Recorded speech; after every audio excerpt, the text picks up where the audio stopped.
नमस्कार दोस्तों। कल लेखपाल का पेपर हुआ है और आप लोग उसकी आंसर की खोज रहे हैं। इस वीडियो में हम लेखपाल के पेपर का सॉल्यूशन लेकर आए हैं। इसमें हम सिर्फ आंसर्स को देखेंगे, एक्सप्लेन नहीं करेंगे। ठीक। और साथ ही ये देखेंगे कि पेपर का लेवल क्या था। ठीक है, पेपर आपका इजी था या डिफ़िकल्ट था या मॉडरेट था। ओके, ये भी देखेंगे। तो शुरू करते हैं। सबसे पहले इस पेपर में जो सेक्शन था वो हिंदी का था। पहला क्वेश्चन था कि इन वाक्यों में से कौन सा वाक्य अशुद्ध है। पहला था, उसने हाथी पर हौदा रख दिया। दास्ता युक्त जीवन ठीक नहीं है। 4 आदमी के बैठने की व्यवस्था करो। अब हम भोजन करेंगे। पेपर में एक 5वां ऑप्शन भी जोड़ा गया था, ई।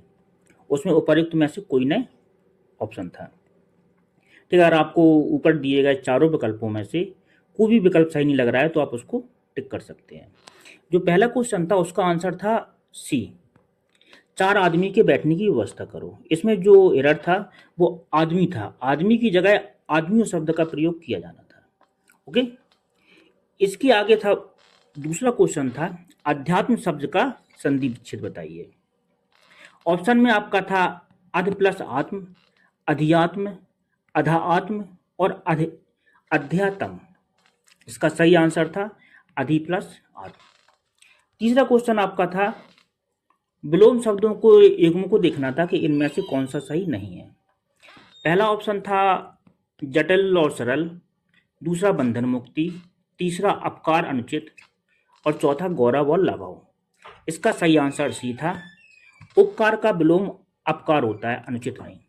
अनुचित विलोम विलोम उचित का होता है। चौथा क्वेश्चन था नमस्ते का संधि विच्छेद। तो नमस्ते का संधि विच्छेद का आंसर ये था, नमा प्लस ते। यह यण संधि का उदाहरण है। ओके। इस वीडियो को हम जल्दी को खत्म करेंगे, तो यहाँ हम एक्सप्लेन ना करके सिर्फ आंसर देख रहे हैं। ठीक, तो जल्दी आगे बढ़ते हैं क्वेश्चन बाय क्वेश्चन। चौथा क्वेश्चन आपका ये था। पांचवा क्वेश्चन, बहती गंगा में हाथ धोना, इस मुहावरे का अर्थ बताना था। इसका अर्थ अवसर का लाभ उठाना। आंसर सी ऑप्शन था, सही था। अगला क्वेश्चन, छठवां क्वेश्चन, सिंह का पर्यायवाची पूछा गया था।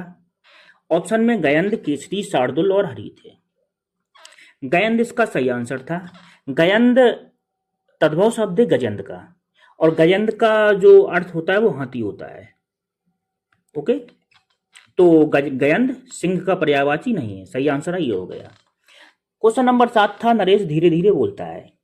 इसमें कौन सा क्रिया विशेषण अव्यय है, ये आपको बताना था। तो इसका आंसर रीतिवाचक अव्यय था। झरना का पर्यायवाची नहीं है। प्रपात, प्रपात पर्यायवाची है। सोता पर्यायवाची है और निर्झर पर्यायवाची है। बारी झरना का पर्यायवाची नहीं होता है। बारी का मतलब पानी होता है। बारी पानी का पर्यायवाची। ओके, आगे बढ़ते हैं। शुद्ध वाक्यों का चयन करना था। वाक्य था, मानस के रचयिता तुलसीदास हैं। इसमें रचयिता शब्द गलत है।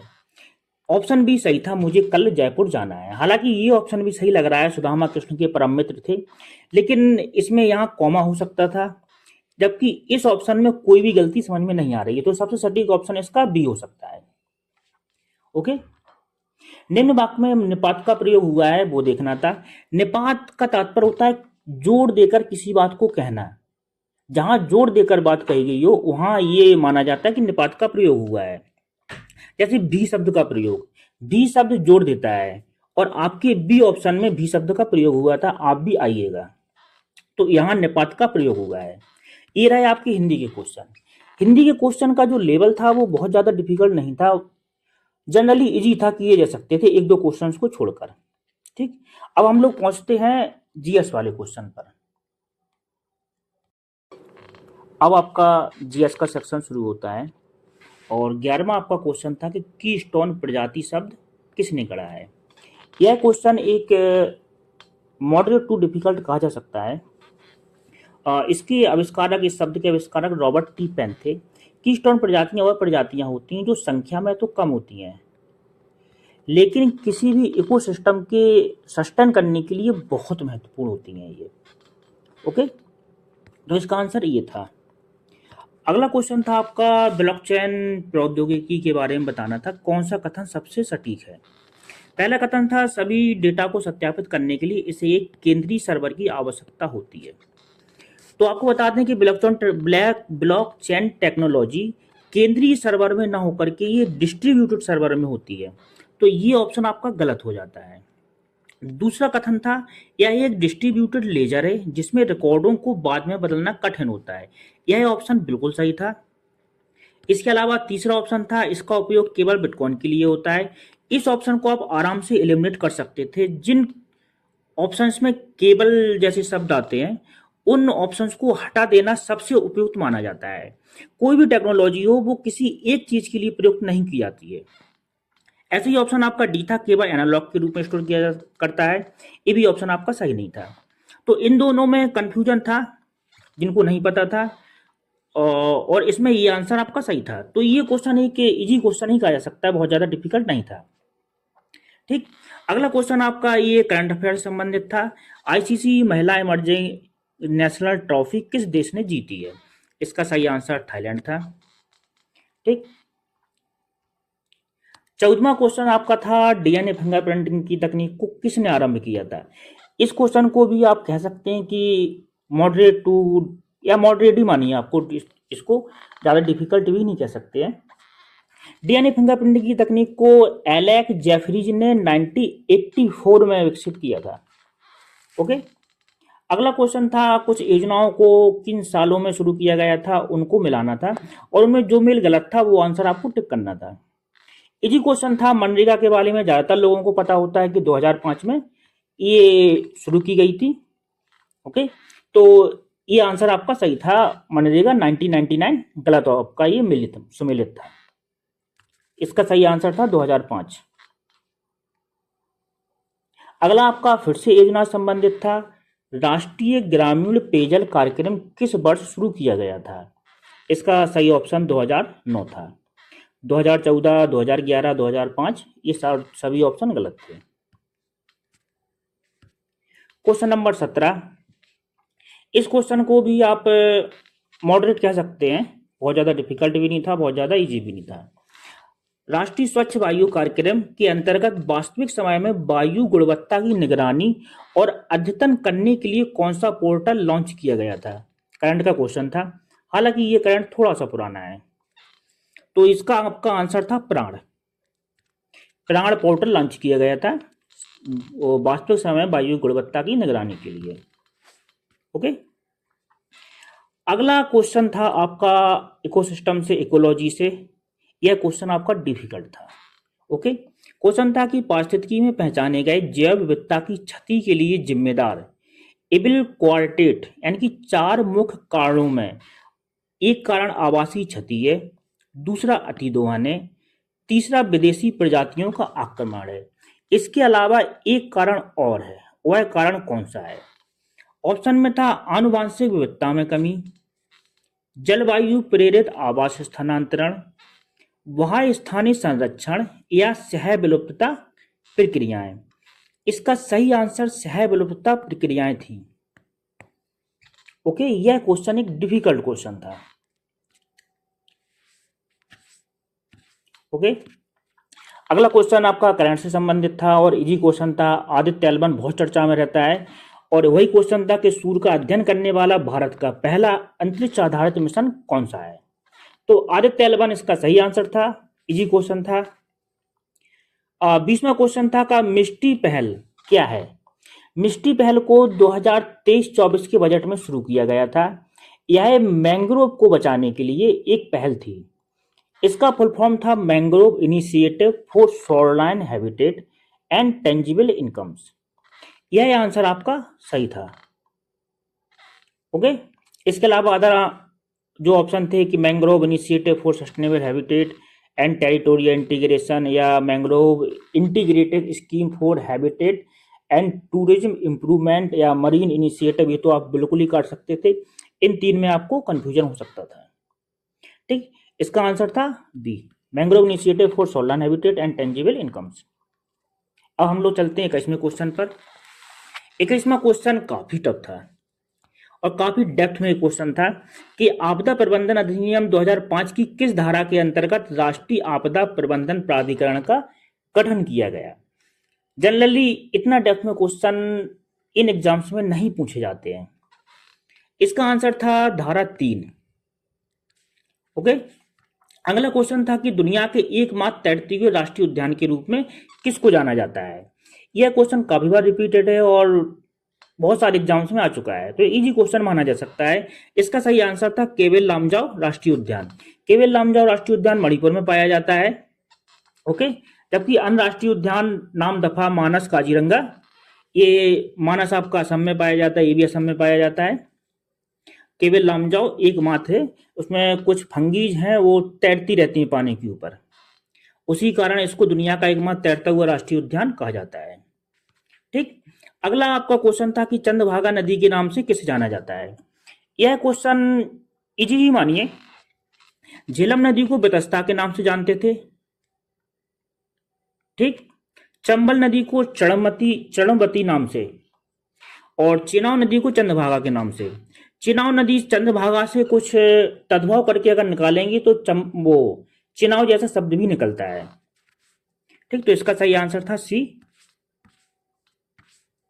अगला क्वेश्चन था भारत का पहला megawatt hour scale vanadium redox flow battery system का उद्घाटन कहाँ किया गया। डिफिकल्ट क्वेश्चन था, करंट का क्वेश्चन था, और इसका सही आंसर था एनटीपीसी नेत्रा, ग्रेटर नोएडा में। अन्य ऑप्शन गलत थे। ओके। अगला क्वेश्चन था आपका भारत के संविधान की प्रस्तावना में समाजवादी और पंथ निरपेक्ष शब्द किसके माध्यम से जोड़े गए थे। तो सही आंसर था इसका 42वां संविधान संशोधन अधिनियम 1976।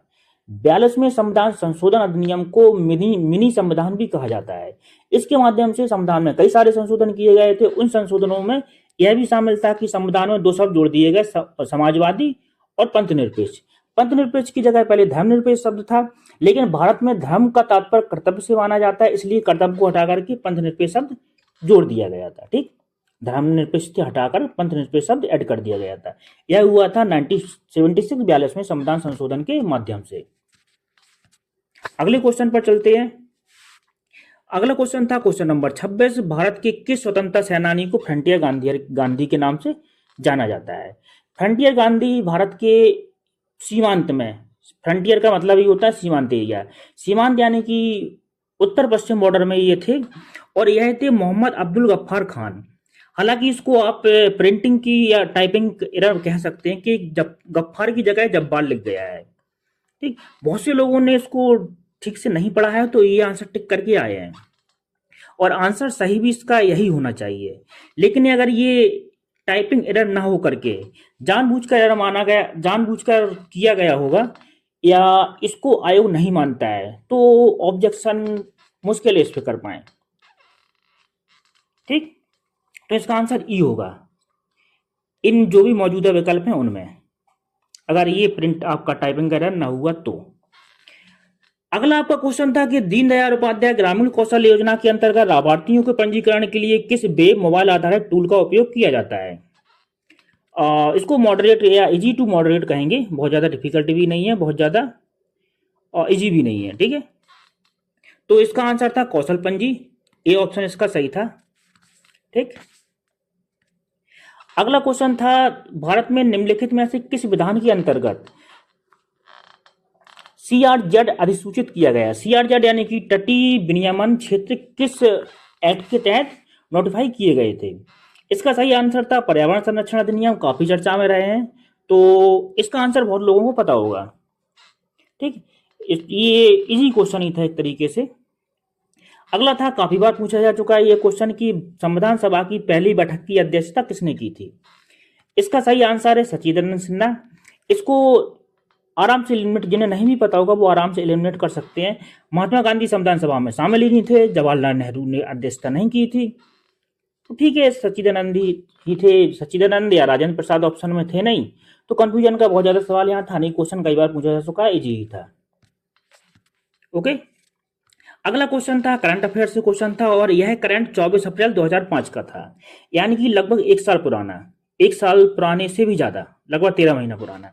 क्वेश्चन था राष्ट्रीय पंचायत राज दिवस 2025 का राष्ट्रीय कार्यक्रम किस ग्राम पंचायत में आयोजित किया गया था? इसका सही आंसर था लोहना उत्तर प्रदेश ग्राम पंचायत मधुबनी बिहार।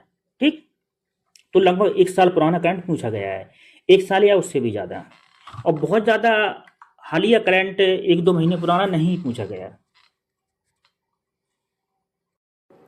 अब आपका अगला क्वेश्चन है ब्रिक्स शिखर सम्मेलन से कि 2025 का ब्रिक्स शिखर सम्मेलन कब हुआ, की अध्यक्षता ब्रिक्स की किस सदस्य नेता ने की थी? ओके, यह क्वेश्चन करंट अफेयर संबंधित है और यह है जुलाई 2025 का करंट है। ओके, तो 2025 के ब्रिक्स शिखर सम्मेलन की अध्यक्षता लुइस इनासियो लूला दा सिल्वा ने की थी। ये ब्राजील के चीफ हैं, इन्होंने की थी। ओके, ब्राजील की अध्यक्षता में इस साल ब्रिक्स का शिखर सम्मेलन हुआ था 2025 में। ओके, तो ये था आपका 31वां क्वेश्चन। अब आते हैं 32वें क्वेश्चन पे। 31वां क्वेश्चन इजी क्वेश्चन था, बहुत ज़्यादा डिफिकल्ट नहीं था, करंट से संबंधित था। जिसने भी करंट देखी होगी, ये इंपोर्टेंट न्यूज़ में था, ये जरूर मेंशन किया ही होगा। ठीक, अगला क्वेश्चन था कौन सा सिद्धांत यह कहता है कि दो बहुत करीब से संबंधित प्रजातियां जो एक ही तरह के संसाधनों के लिए प्रतिस्पर्धा कर सकती हैं अनिश्चित काल तक एक साथ तक नहीं रह सकती। यह एक आप डिफिकल्ट क्वेश्चन कह सकते हैं। ओके, यह था गॉस का नियम, इसका सही आंसर था। ओके, अगले क्वेश्चन में चलते हैं। अगला क्वेश्चन था आपका 33वां नवीकरणीय ऊर्जा कार्यक्रम विशेष रूप से ग्रामीण क्षेत्र में पारिवारिक प्रकार के बायोगैस संयंत्रों का समर्थन करता है। इसके ऑप्शनों में था आपका राष्ट्रीय बायोगैस और खाद्य प्रबंधन कार्यक्रम।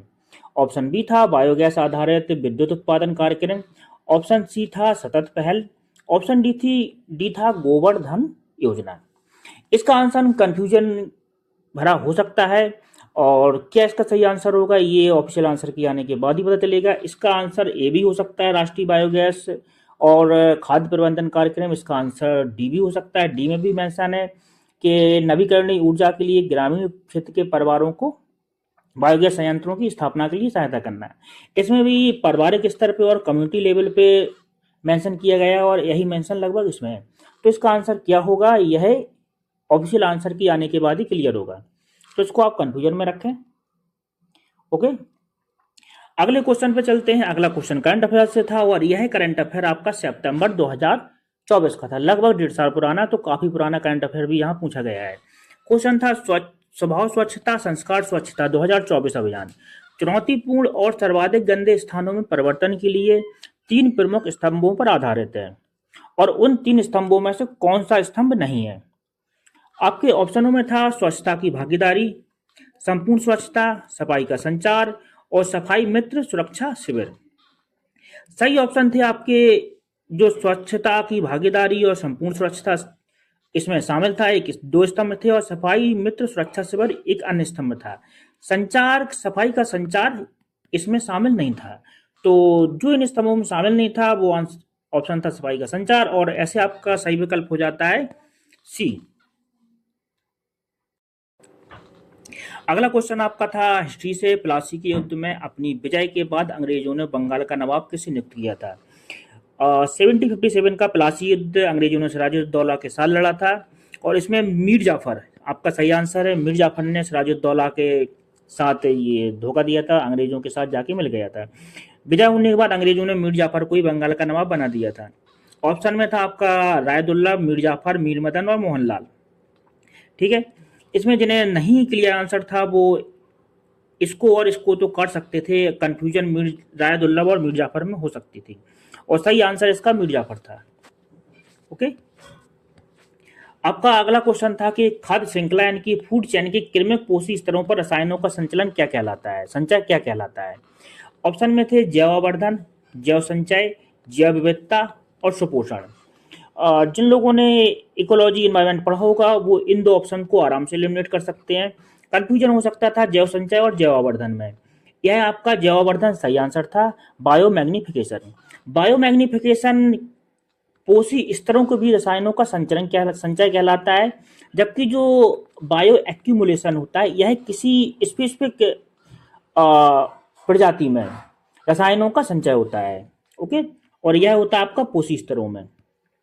अगला क्वेश्चन था निम्नलिखित में से किसने भूगोल में रुको और जाओ निश्चयवाद नामक संकल्पना प्रस्तुत की? यह क्वेश्चन आपका एक डिफिकल्ट क्वेश्चन था। ओके, यह ज्योग्राफी ऑप्शनल का क्वेश्चन था कि रुको और जाओ निश्चयवाद संकल्पना किसने प्रस्तुत की थी। इसका सही आंसर था ग्रिफिथ टेलर। ठीक। अगला क्वेश्चन था उल्कापिंड के गिरने से निर्मित लोनार क्रेटर झील महाराष्ट्र के किस जिले में है। क्वेश्चन कई बार पूछा जा चुका है और ज्यादातर बुक्स में मिल जाता है, लूसेंट में भी इसका जिक्र है। बुलढाना इसका सही आंसर है। ओके। अगला आपका क्वेश्चन था करंट अफेयर से था कि उभरते विज्ञान प्रौद्योगिकी नवाचार सम्मेलन के उद्घाटन के दौरान नवंबर 25 में कौन सी योजना शुरू की गई थी। प्रौद्योगिकी नवाचार योजना, विज्ञान में परिवर्तनकारी और उन्नत अनुसंधान के लिए योजना, अनुसंधान विकास और नवाचार योजना। बहुत कंफ्यूजन भरा क्वेश्चन था, तो इसको आप मॉडरेट टू डिफिकल्टी कहेंगे। इजी तो ये कतई नहीं था। ठीक है, इसका सही आंसर था सी। अगला आपका क्वेश्चन नंबर 40 था भारतीय राष्ट्रीय कांग्रेस के किस अधिवेशन में पूर्ण स्वराज का लक्ष्य अपनाया गया था। ये क्वेश्चन था, मल्टीपल टाइम पूछा जा चुका है। इसका सही आंसर था लाहौल अधिवेशन 1929। जवाहरलाल नेहरू की अध्यक्षता में यह अधिवेशन किया गया था और इसी अधिवेशन में पूर्ण स्वराज की मांग की गई थी।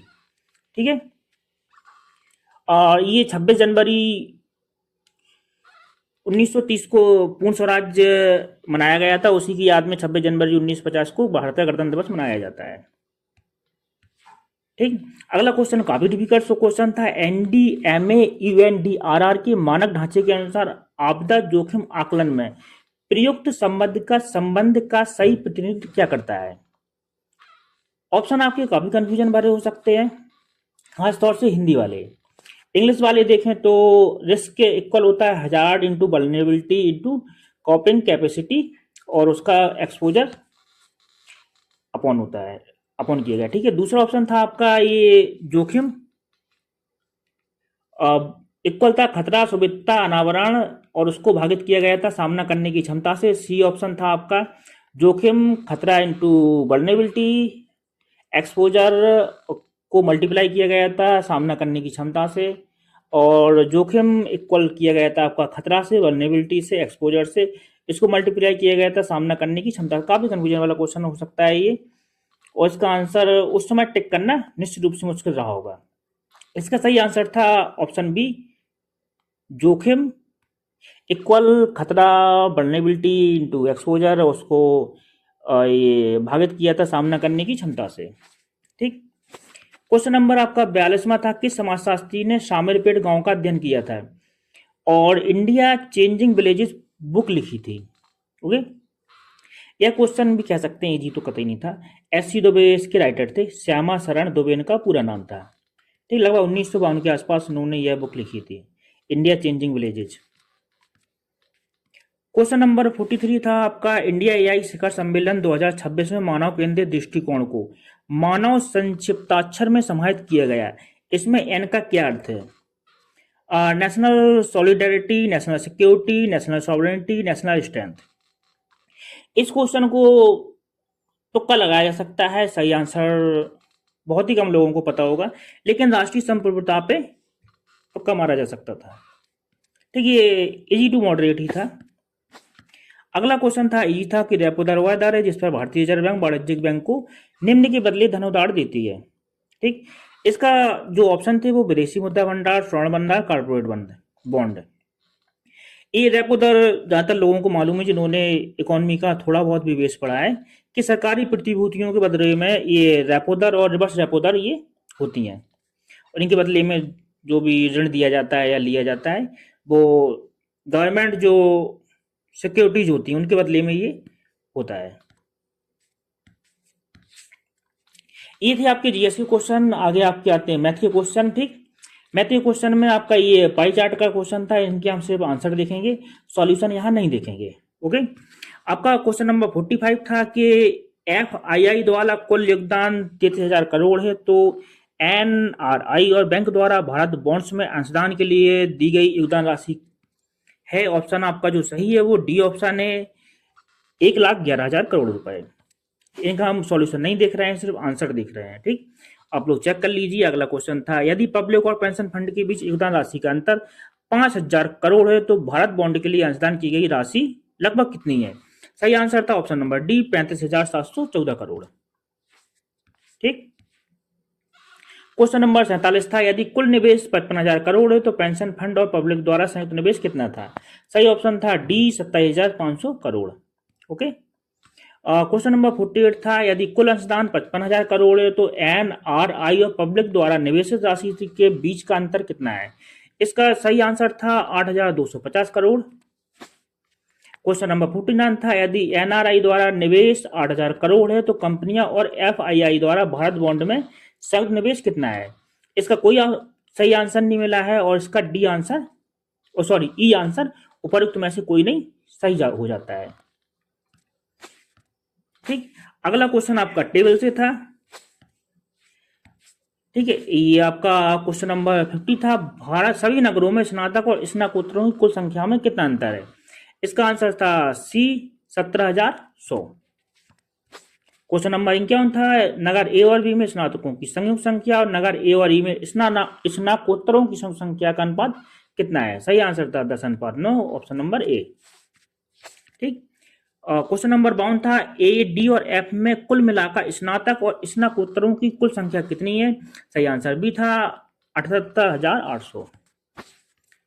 क्वेश्चन नंबर आपका 53 था, नगर एफ में स्नातकों की संख्या उसी नगर में स्नातकोत्तरों की संख्या से कितने प्रतिशत अधिक है? सही आंसर आपका ए था 27.5%। क्वेश्चन नंबर 54 था आपका, ए सी ई और एफ शहरों में कुल मिलाकर स्नातकोत्तरों की औसत संख्या क्या है? सही आंसर था 15,175, ऑप्शन नंबर ए। ओके, तो ये थे आपके सांख्यिकी से संबंधित या मैथ से संबंधित क्वेश्चन, बहुत ज़्यादा डिफिकल्ट नहीं थे, इजीली इनको किया जा सकता है जिसको भी बेसिक मैथ आती है। ठीक, अब हम लोग फिर आते हैं जीएस पे। Question number 55, question number 55 polity का क्वेश्चन था, इजी क्वेश्चन था या थोड़ा सा इजी से मॉडरेट कह सकते हैं, लेकिन इजी क्वेश्चन ही था। 1970 में फकीरुद्दीन अली अहमद की मृत्यु के बाद नए राष्ट्रपति चुने जाने तक भारत के कार्यवाहक राष्ट्रपति के रूप में किसने कार्य किया था? ठीक है, 1977 में जब फखरुद्दीन अली अहमद की मृत्यु हुई थी, उस समय बी डी जत्ती ने राष्ट्रपति का पद संभाला था। डी जत्ती उस समय उपराष्ट्रपति पद पर तैनात थे। ओके, अगला क्वेश्चन आपका एनवायरमेंट से है, या इसको करंट से भी कह सकते हैं, लेकिन यह करंट बहुत पुराना था।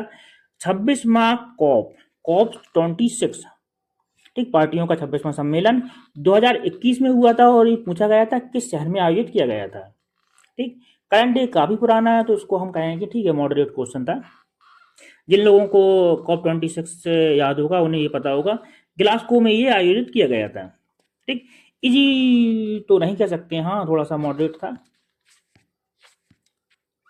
ठीक है, आगे बढ़ते हैं। क्वेश्चन था, निम्न में से किन भारतीय राज्यों की विधायिका एक सदनीय है? ठीक, ये जिन लोगों ने पॉलिटी पढ़ी होगी उन्हें पता होगा कि यूपी, बिहार, महाराष्ट्र, कर्नाटक, तेलंगाना और आंध्र प्रदेश, इन राज्यों की जो विधायिका है वो द्विसदनीय है। इनके अलावा अदर राज्यों की विधायिका एक सदनीय है। पहले जम्मू कश्मीर भी आता था, अब जम्मू कश्मीर का जब से ये आर्टिकल खत्म हुआ 370 तब से यही राज्य बचे हैं, यूपी, बिहार, नीचे महाराष्ट्र, कर्नाटक और इधर तेलंगाना, आंध्र प्रदेश। ठीक, तो एमपी इसमें शामिल नहीं है। अगला क्वेश्चन था, सिंपल क्वेश्चन था कि भारत की योजना आयोग की स्थापना कब की गई थी? कई बार पूछा जा चुका है, कई एग्जामों में पूछा जा चुका है। मार्च 1950 का सही आंसर था। ओके, अगला क्वेश्चन था कि गरीबी और समानता संबंधित संक्षिप्त रिपोर्ट निम्न में से किस संगठन द्वारा जारी की जाती है? इसका आंसर एक तरीके से तुक्का लगाया जा सकता था कि IMF, रिजर्व बैंक और WTO को। WTO ज्यादातर व्यापार से संबंधित रिपोर्ट जारी करता है, IMF कर सकता है, लेकिन IMF ज्यादातर ये मुद्रा संबंधित रिपोर्ट्स वगैरह ये सब जारी करता है। विश्व बैंक ज्यादातर ये गरीबी, बेरोजगारी, स्वास्थ्य, इनसे संबंधित रिपोर्ट्स हैं ये जारी करता है, तो ये तुक्का लगाया जा सकता है एक तरीके से। तो इसको इजी कह सकते हैं, जी या मॉडरेट। क्वेश्चन नंबर 60 था कि समवर्ती चुनाव यानी कि एक राष्ट्र एक चुनाव पर उच्च स्तरीय समिति का गठन कब किया गया था? डेट्स पूछी गई हैं और डेट्स को याद करना हमेशा से मुश्किल होता है, बहुत मुश्किल फैक्ट याद करना होता है, खासतौर से डेट्स को। हालांकि डेट्स ये ईयर वाइज थी, तो जिनको भी कुछ आइडिया होगा कि कब समिति बनी थी वो इसको तुक्का मार सकते थे। जैसे कि 21 को हटा सकते थे, बहुत पुराना उस समय चर्चा नहीं हो रही थी, तो 23 या 24 में कंफ्यूजन हो सकता था। इसका सही आंसर था 23 2023। ठीक, 2 सितंबर 2023, डी ऑप्शन इसका सही था। ठीक, क्वेश्चन नंबर 61 पर आते हैं। निम्न में से अंतरिक्ष कौन से अंतरिक्ष मिशन ने सबसे पहले मानवों को चंद्रमा पर सफलतापूर्वक उतारा? ठीक, इसमें ऑप्शन थे स्पुतनिक, चैलेंजर, वाइजर और अपोलो 12। कंफ्यूजन हुआ था अपोलो 12 पर। अपोलो तो लगभग पता है कि अपोलो पहली बार गया था और मानव को चंद्रमा पर ले गया था, लेकिन कंफ्यूजन हुआ इस 12 पर कि अपोलो 12 ही था। तो ज़्यादातर लोग इसको सही करके आए हैं, जबकि इसका सही आंसर था अपोलो 11। सबसे पहले अपोलो 11 मानव को चंद्रमा पर ले गया था। ठीक, अगला क्वेश्चन था हिस्ट्री से, ऑल इंडिया फॉरवर्ड ब्लॉक के संस्थापक कौन थे? और काफी इजी क्वेश्चन है, सुभाष चंद्र बोस इसका सही आंसर है। ठीक, अगला क्वेश्चन था भारत के दूसरे गवर्नर जनरल कौन थे? सी राजगोपालाचारी सही आंसर है। पहले गवर्नर जनरल स्वतंत्र भारत के थे लॉर्ड माउंटबेटन। ठीक, बहुत ज्यादा इजी क्वेश्चन था, डिफिकल्ट नहीं कह सकते इसको। भारत के पूर्वी तट पर उत्तर से दक्षिण की ओर निम्नलिखित पत्तनों को क्रम में व्यवस्थित कीजिए। ऑप्शन में थे आपके पारादीप, विशाखापट्टनम, चेन्नई और हल्दिया। ठीक, इनको आपको क्रम में लगाना था। तो हल्दिया पश्चिम बंगाल में पड़ता है, ये इधर हो जाएगा। पारादीप आपका उड़ीसा में पड़ता है, विशाखापट्टनम आंध्र प्रदेश में पड़ता है, चेन्नई तमिलनाडु में पड़ता है। तो 4, 1, 2, 3 ये आपका सही आंसर था। ठीक, अगला क्वेश्चन था काफी डिफिकल्ट क्वेश्चन है, इसको कह सकते हैं कि आपात सौर विकिरण में प्रकाश संश्लेषणात्मक सक्रिय विकिरण का क्या प्रतिशत होता है? डिफिकल्ट क्वेश्चन इसको कह सकते हैं, इसको करना बड़ा मुश्किल था। तो कैसे ही किसी का सही हो सकता है, हालांकि पता होगा, लेकिन ये डिफिकल्ट क्वेश्चन था, काफी लोगों को पता भी हो सकता है। सही आंसर था इसका बी, 50%। ठीक, कंप्यूटर क्वेश्चन इस पूरे पेपर की सबसे डिफिकल्ट क्वेश्चन थे। ठीक है, और जब तक किसी को कंप्यूटर की डेप्थ नॉलेज नहीं होगी, इनको करना मुश्किल था, बहुत मुश्किल था। तो क्वेश्चन नंबर 66 था, माइक्रोसॉफ्ट वर्ड में मार्क सिटेशन डायलॉग बॉक्स खोलने वाला कीवर्ड शॉर्टकट कौन सा है? इसका सही आंसर था अल्ट प्लस शिफ्ट प्लस आई। ऑप्शन में था कंट्रोल प्लस शिफ्ट प्लस आई, अल्ट प्लस आई, कंट्रोल प्लस अल्ट प्लस आई, अल्ट प्लस शिफ्ट प्लस आई। थोड़ा तुक्का लगा सकते थे, लेकिन थोड़ा सा मुश्किल था, ये क्वेश्चन मुश्किल था। एमएस पावर पॉइंट का आविष्कार किसने किया? एमएस पावर पॉइंट का आविष्कार डिफिकल्ट क्वेश्चन ही था, मॉडरेट कहिए, डिफिकल्ट तो नहीं। इसका सही आंसर था रॉबर्ट गैसिकन्स और डेनिस ऑस्टिन।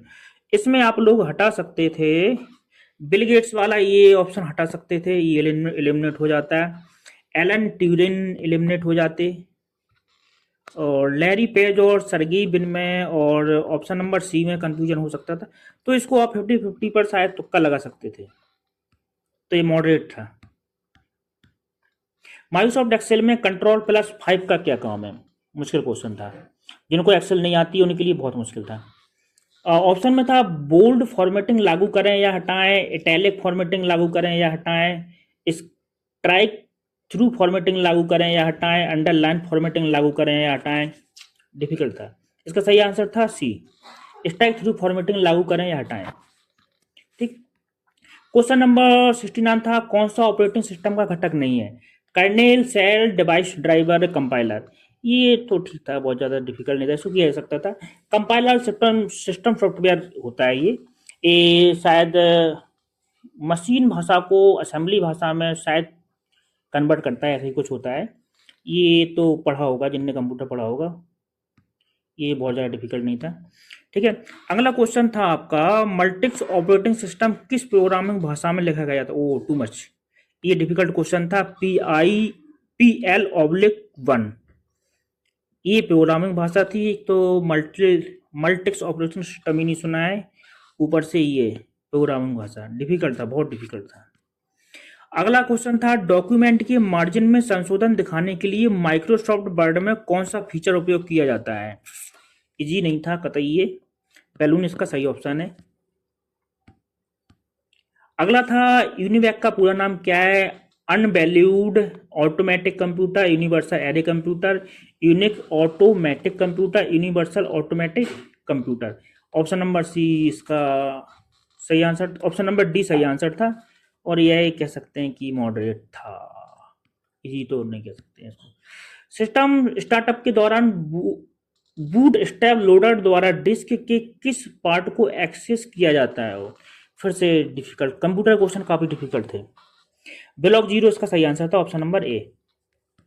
अगला 74 क्वेश्चन था, कौन सा हैडूप यूटिलिटी RDBMS और HDFS, एक तो हैडूप यूटिलिटी RDBMS और HDFS, यही पता नहीं है, इसका आंसर क्या ही पता होगा।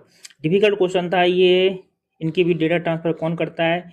स्कूप इसका सही आंसर है। ठीक, इसका आंसर सी सही है। अगला आपका क्वेश्चन था, कौन सा लाइबर ऑफिस राइटर के लिए डिफ़ॉल्ट फाइल एक्सटेंशन है? एक तो यही पता नहीं है, ऊपर से इसका file extension .odt। Difficult question. कौन सी वेब पेज बनाने के लिए उपयोग की जाने वाली मानक फ्रंट एंड मार्कअप लैंग्वेज है? ये क्वेश्चन ठीक था, HTML हाइपरटेक्स्ट मार्कअप लैंग्वेज। एक क्वेश्चन किया जा सकता था। कंप्यूटर शब्दावली में गिगो का अर्थ क्या है? गिगो का अर्थ गार्बेज इन और गार्बेज आउट है, जिन्हें पता होगा उन्होंने किया होगा, अदरवाइज तुक्का ही लगाया होगा, तो भगवान जाने क्या। डिफिकल्ट क्वेश्चन ही कह सकते हैं। माइक्रोसॉफ्ट एक्सेल में कनेक्शन डिमांड किस टैब के अंतर्गत पाया जाता है? माइक्रोसॉफ्ट एक्सेल में, और एक्सेल जिन्हें आता होगा उन्हें पता होगा, ये डेटा के अंतर्गत पाया जाता है। फिर से डिफिकल्टी था। MS पावर पॉइंट में बैक स्टेज व्यू किस टैब के माध्यम से एक्सेस किया जाता है? फाइल इसका सही ऑप्शन था। ब्लूटूथ तकनीक का नाम किस ऐतिहासिक व्यक्ति के नाम पे रखा गया है? शार्लमैन, किंग अल्फ्रेड, हेराल्ड ब्लॉटेन और किंग ऑर्थन, किस ऐतिहासिक व्यक्ति के नाम पे रखा गया है? इसको तुक्का आराम से लगाया सकता था, ब्लॉटेन, ब्लूटूथ, इस शब्द से तुक्का लगाया सकता था, ये क्वेश्चन कह सकता था, तो इसको इजी ही कहिए, मॉडरेट टू इजी। ठीक है, अब फिर से जीएस आ जाता है। क्वेश्चन नंबर 81, उत्तर प्रदेश के विश्वविद्यालय और वो कहाँ स्थित है, इनको सम्मिलित करना था। इसमें से आपको अगर कोई भी एक पता हो तो आप इसको कर सकते हैं। जैसे बुंदेलखंड विश्वविद्यालय, ज़्यादातर जो भी यूपी के रहने वाले होंगे उन्हें पता होगा कि बुंदेलखंड यूनिवर्सिटी झांसी में है, तो यानी कि सी का ए कहाँ मिल रहा है? यहाँ मिल रहा है, तो ऑप्शन नंबर डी इसका सही हो जाता है। संपूर्णानंद वाराणसी में है, छत्रपति साहू जी महाराज CSJM कानपुर में है, और भीमराव अम्बेडकर विश्वविद्यालय आपका आगरा में है। भीमराव अम्बेडकर विश्वविद्यालय दो हैं, एक सेंट्रल यूनिवर्सिटी, एक state university. Central university Lucknow में पढ़ती है, स्टेट यूनिवर्सिटी आगरा में पढ़ती है। ठीक, क्वेश्चन नंबर 82, उत्तर प्रदेश के किस शहर ने राष्ट्रीय स्वच्छ वायु कार्यक्रम पर राष्ट्रीय सम्मेलन 2025 की मेजबानी की है? गोरखपुर, वाराणसी, अयोध्या, मेरठ। उत्तर प्रदेश में जो भी एग्जाम दे रहे हैं या आगे देने वाले हैं, अगर गोरखपुर का नाम है, जब से गोरखपुर राजनीति का केंद्र बना है, अगर गोरखपुर एग्जाम ऑप्शंस में है तो गोरखपुर ही टिक मार के आए, मोस्ट ऑफ द टाइम सही होता है। ठीक है, मार्च 2025 का ये करंट है, और गोरखपुर इसका सही आंसर था। जब तक क्लियर पता ना हो, चारों ऑप्शन में कंफ्यूजन हो, गोरखपुर और तुक्का मानना हो तो गोरखपुर तुक्का मानना है, हाल फिलहाल के एग्जाम्स में जो आने वाले हैं। अगला आपका क्वेश्चन था कि दुधवा राष्ट्रीय उद्यान किस जिले में है? सिंपल क्वेश्चन है, लखीमपुर खीरी में, कई बार पूछा जा चुका है, और ये उत्तर प्रदेश का एकमात्र राष्ट्रीय उद्यान है। उत्तर प्रदेश राज्य ललित कला अकादमी के पहले अध्यक्ष कौन थे? मॉडरेट क्वेश्चन था। संपूर्णानंद, श्वेता कृपलानी, गोविंद वल्लभ पंत, चंद्रभानु गुप्ता। संपूर्णानंद इसका सही आंसर था। क्वेश्चन नंबर 85 था, भारतीय सब्जी अनुसंधान संस्थान जिसे सब्जियों के लिए राष्ट्रीय संदर्भ खाद्य प्रयोगशाला के रूप में मान्यता प्राप्त है, उत्तर प्रदेश के किस शहर में? पूछा जा चुका है कई बार, तो इसको इजी कहिए, वाराणसी में ये स्थित है। ठीक है, सब्जी वाराणसी में है, चारा शायद झांसी में है। क्वेश्चन नंबर 86 हिस्ट्री से था, गुप्तकालीन मंदिरों को पूछा गया था कौन से हैं? सिंपल क्वेश्चन है, कई बार पूछा जा चुका है बहुत सारे एग्जाम्स में। और सारनाथ, कुशीनगर, कालिंजा, बटेश्वर, देवगढ़, भीतर गांव, छोटी देवकाली, विंध्याचल ऑप्शन में थे। जिन्हें नहीं भी पता है वो ये ऑप्शन हटा सकते थे। सारनाथ गुप्त काल से, उससे बौद्ध धर्म से संबंधित थे, इसको हटा सकते थे, इसको भी हटा सकते थे, इसको मार सकते थे। क्वेश्चन सिंपल था काफी। देवगढ़ ललितपुर में पड़ता है, भीतरगांव कानपुर में पड़ता है, गुप्तकालीन मंदिर है। कानपुर में वानिकी प्रशिक्षण संस्थान की स्थापना कब हुई थी? डेट याद करना हमेशा मुश्किल होता है। ठीक है, लेकिन तब भी पूछा जा चुका है कई बार, तो इसको इजी कहिए जी या मॉडरेट, जो भी कहें। कानपुर में वानिकी प्रशिक्षण संस्थान 1988 सही आंसर था इसका। ठीक, उत्तर प्रदेश के बाराबंकी जिले में देवा शरीफ दरगाह किस सूफी संत से संबंधित है? ये क्वेश्चन था, ये काफी हर बुक में मिल जाता है। देवा शरीफ दरगाह बाराबंकी की हाजी बालेस अली शाह सही आंसर। क्वेश्चन नंबर 89 था, हिंदुस्तान शास्त्रीय गायिका की ठुमरी की रानी के नाम से किसे जाना जाता है? किशोरी अमोनकर, शोभा गर्टू, गंगूबाई हंगुल और गिरजा देवी में कंफ्यूजन हो सकता था लोगों को। इसका सही आंसर था गिरजा देवी। और जहां भी दो ऑप्शन में कंफ्यूजन हो उन क्वेश्चनों को किसी भी कीमत पे कभी भी मत छोड़ना किसी भी एग्जाम में। तुक्का मार के जाना, 50% चांस होते हैं। और इसका सही आंसर था गिरजा देवी। ओडीपी ओपी योजना के अंतर्गत काला नमक चावल को जीआई टैग मिला है। ठीक, इसको बुद्ध का उपहार भी कहा जाता है, तो इसको बुद्ध चावल के नाम से भी जानते हैं। ठीक, क्वेश्चन नंबर 91 था, उत्तर प्रदेश के भीमनगर जिले का नाम बदलकर संभल किया गया। क्वेश्चन ऑप्शन थे 2012, 11, 15, 17। 17 को हटा सकते थे, हाल फिलहाल में ऐसा कुछ सुना नहीं है। 15 को हटा सकते थे और कंफ्यूजन इन दोनों में हो सकता था। 2012 सही आंसर था। उत्तर प्रदेश दिवस प्रतिवर्ष कब मनाया जाता है? 24 जनवरी। जी क्वेश्चन था, कई बार पूछा जा चुका है। और शुरुआत में भी उत्तर प्रदेश स्पेशल कोई भी बुक पढ़ेंगे शुरुआत में ही मिल जाता है। इजी क्वेश्चन था। उत्तर प्रदेश में 2025 में कौन सा पक्षी अभ्यारण्य पर्यावरण संवेदनशील क्षेत्र घोषित किया गया? नवाबगंज, लाख बहोसी, पार्वती अर्गा, शांति। जिनको पता नहीं होगा उनके लिए करना मुश्किल होगा। सही आंसर था पार्वती अर्गा। पार्वती अर्गा गोंडा जिले में है। इसको पक्षी अभ्यारण्य पर्यावरण संवेदनशील घोषित किया गया 2025 में। ओके, क्वेश्चन नंबर 94 था कि उत्तर प्रदेश के निम्नलिखित व्यक्तियों में से किसे चिकित्सा के क्षेत्र में पद्मश्री पुरस्कार से सम्मानित किया गया? करंट अफेयर जिन्होंने पढ़ा होगा, लेकिन जनवरी 2025 का करंट था, यानी कि आपका 1-1.5 साल पुराना लगभग। सही आंसर था सोनिया नित्यानंद। ओके, सोनिया नित्यानंद को पद्मश्री दिया गया था चिकित्सा के क्षेत्र में 2025 में। क्वेश्चन नंबर 95 था, उपन्यास मुंशी प्रेमचंद के द्वारा इनमें से कौन सा नहीं लिखा गया है? सिंपल क्वेश्चन था। गोदान सभी जानते हैं, निर्मला ज्यादातर जानते हैं, गोदान गबन तो सभी जानते हैं प्रेमचंद के हैं। आनंद मठ ज्यादातर लोग जानते हैं कि बंकिम चंद्र चट्टोपाध्याय का ही उपन्यास था। ठीक, क्वेश्चन नंबर 95 था, कुंवर दिग्विजय सिंह बाराबंकी के प्रसिद्ध खिलाड़ी किस खेल से संबंधित हैं? हॉकी संबंधित थे ये। किस महाजनपद की राजधानी मथुरा थी? ये क्वेश्चन एशियन हिस्ट्री संबंधित है। सूरसेन की राजधानी मथुरा थी। ठीक, क्वेश्चन नंबर 98 था, उत्तर प्रदेश पुलिस द्वारा लॉन्च किए गए त्रिनेट 2.0 एप्लीकेशन के संबंध में निम्नलिखित कथनों पर विचार कीजिए। इसे जनवरी 2017 में पूरे उत्तर प्रदेश में यातायात उल्लंघनों की निगरानी के लिए लॉन्च किया गया। यह पहचान के उद्देश्यों के लिए मशीन लर्निंग और डीप लर्निंग टेक्नोलॉजी का उपयोग करता है।